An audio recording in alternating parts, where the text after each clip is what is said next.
L-Assoċjazzjoni Medika Maltija, il-MAM, il-Union tal-Infermiera u l-Qwiebel, l-MUMN, u l-Kamra Maltija tal-Ispiżjara spjegaw it-tħassib tagħhom dwar il-ftehim li l-Gvern għamel mal-Vitals Global Healthcare u li ħafna minnu nżamm mistur mill-Gvern u li dettalji importanti kienu żvelati mill-mezzi tax-xandir riċentament.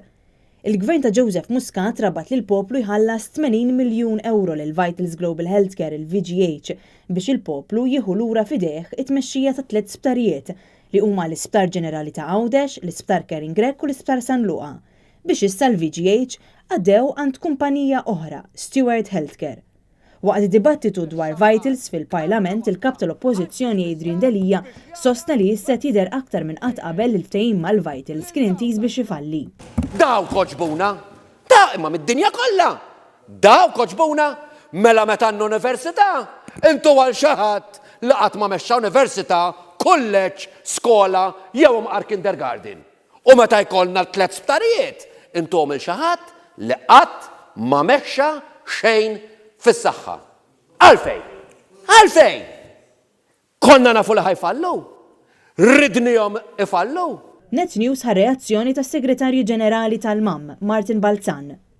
Statement tagħna kien li l-kuntratt kien fażull fej il-Gvern qed jagħti ħafna flus bil-qudiem b'weda ta' investiment. L-investiment ma sarx u l-flus ħarġu. Aħna jedrilna li dik mhix fl-interess tal-pazjent. Min-naħa tal-MUMN, Segretarju Ġenerali Colin Gallia semma kif għandhom membri inkwetati dwar il-futur tagħhom kif qed ikunu żvelati dettalji li ma kinux jafu bihom u li kieku għall-Gvern inżammu moħbija. Ovvjament il-membri meta inti tħallihom ma jkunux jafu x'qed jiġri, ovvjament tinħoloq l-ansjetà. Tifhem jiġifieri kien hemm membri li kellmuna biex speċi jkunu jafu iktar informazzjoni. Sfortunatament aħna din l-informazzjoni qatt m'għandniex u għalhekk qed inħarsu biex minn quddiem biex kemm jista' jkun malajr nintaqgħu ma' Stewart Healthcare.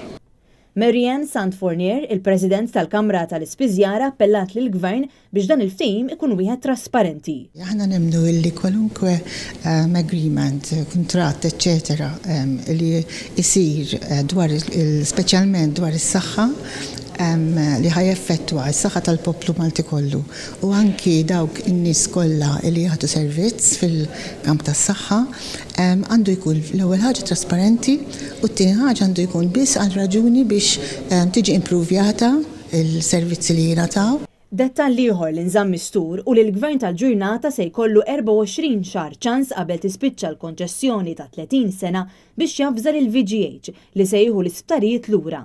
Fin-nuqqas ta' dan il-VGH awtomatikament tibqa' bit-tmexxija ta' 3 sptarijiet għal 69 sena. Dan kollu ġie miftiem mill-Ministru Konrad Mizzi meta dak iż-żmien kien għadu Ministru tas-Saħħa.